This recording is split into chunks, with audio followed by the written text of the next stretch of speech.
fall vegetables. It's that time of the year, right? It's that time to start planting them. Okay. Now, you wanted to start out first by talking about soil. Yeah, I like to start most of my plants in containers. Okay. And then transplant them into the garden. Like the summer or spring, we have such a short cool season in the spring that if you put the seeds directly, like broccoli, cauliflower, cabbage, and so forth, into your garden at that time, there will be enough cool season for them to grow to maturity. Right. Same thing in the wintertime. We have such a short cool season in the fall that we want to start the plants up earlier. And I usually say this almost every time, so people can get tired of it. I know what it is that you're about to say. Cool season plants and there's warm season plants. Just my knowledge, there's no hot vegetable plants or cold vegetable plants. Some plants can tolerate, tomatoes can tolerate the heat, but they don't like it. Okay. Nor do I. And generally speaking, if it's comfortable to you, it's great for the plants, no matter if it's a cool season or warm season. Okay.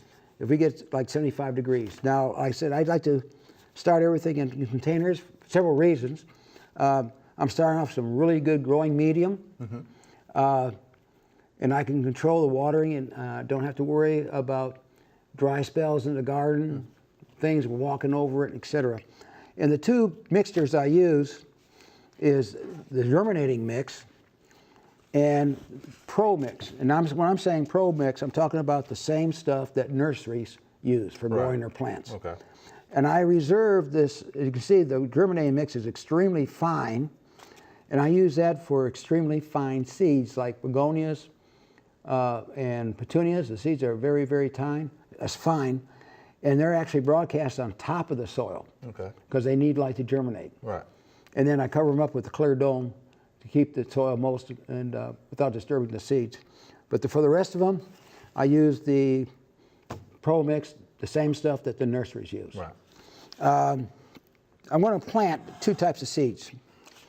On this particular container here, I'm going to demonstrate planting onion seeds. Now, onion seeds is a monocot, meaning it puts out one leaf, as compared to, like over here, I have squash plants. You notice the first two leaves, it puts out two leaves, and they call that a dicot. That's right. Okay, well, onion seeds, I don't need a big container to start those. So I'm just going to use this, and there's 54 cells in there, so if they all work out fine, I should end up with 54 onions. Okay. I'll be planting more, but for right now, that's what I'm going to start off with. And that media, again, is your Pro Mix. This is the Pro Mix, the same thing the nurseries use. Right. Usually available at any commercial nursery. It's not cheap, but it's a lot cheaper than the germinating mix. Okay. And it works well, the Pro Mix. It works absolutely well. Yes, it does. And like I said, it's basically one of the things for perfect conditions. Just like a baby, you need to give it to what it needs. Well, it's the same thing with here. I wonder if that's the reason why they call them nurseries. I don't know. Never thought of that. How about that? But man, they really have those seeds in there, don't they? yeah, one of the things about onion seeds, they're not good keepers. They don't last long. It's very unusual if they last over a year, even if you have them in a freezer or refrigerator. And they're small black seeds. Now, you do need a tool, a very specialized tool. Yeah, those are small. There's the seeds. And the specialized tool is called a dibble. If you start plants from a seed, you gotta have a dibble. Gotta have it. Huh? Now, you can go on the internet and buy stainless steel ones with reversible tips and so forth, but this was, in its former life, a pin. Right. Now, I gave it a new life, at least on life, by using it as a dibble. It makes holes, you can make drills, you can lift plants up using this from the roots.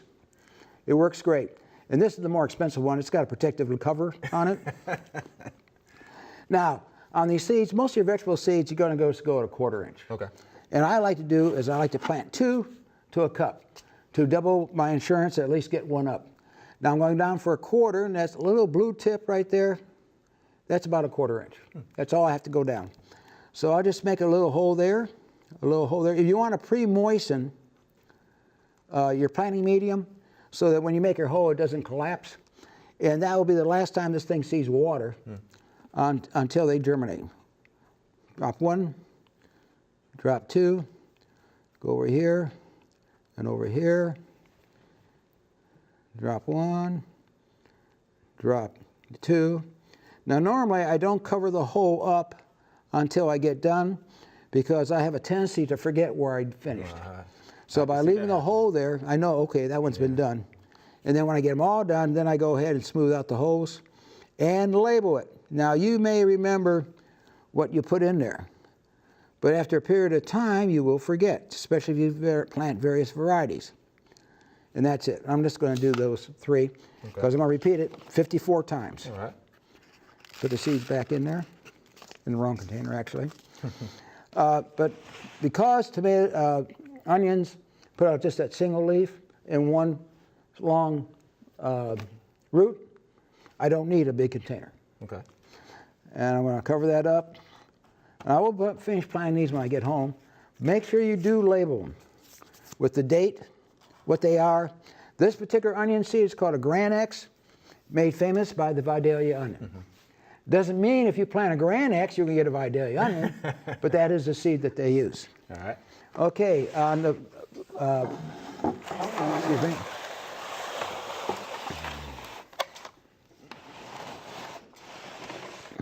On the begonias, excuse me, I said begonias, broccoli, thank you, thank you.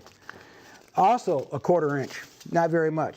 Now, the plants get quite a bit bigger, and I want them to get fairly good size before I put them in the garden, so I'm planting them in bigger pots. Where do you get the pots at, by the way? Well, just let it be known that you need pots for starting plants, and they'll show up in your driveway, front of your garage, on your patio. If you got your back door open in your car, they'll find up in your back seat. But people don't want to throw things away, but they don't know what to do with it. When they found someone who would take it, they will recycle it. That's cool. Those seeds are even smaller. Yeah, and these are real small seeds. They're real tiny. And we're going to get you to plant these quickly so we can talk about your grow light. Oh, okay, sure. I'll just do one here. Okay. Again, 1/4 inch. One seed, two seed, one seed, 1/4 inch. And that's, you don't have to take a tape measure or measure it. That's just an approximate. Okay. If you want to get exact, then what you do is measure it 2.5 times the diameter of the seed. Okay, the grow light is real simple and easy to make. It costs $1, $25 to make. And you can move the chain up and down as the plants grow. And like I said, it's going to be for inside the house, which is comfortable for you. It's going to be comfortable for the plants. The plants will do well. Again, $25. Just a regular old shop light with fluorescent lights. Okay. And not the expensive type because they don't work any better than the regular shop lights, lamp bulbs. How long would you keep your plantings down there, your little seedlings? Until they're big enough to go outside, depending on the weather. For example, with tomatoes, you don't want to put them out there until they're frost-free. Okay.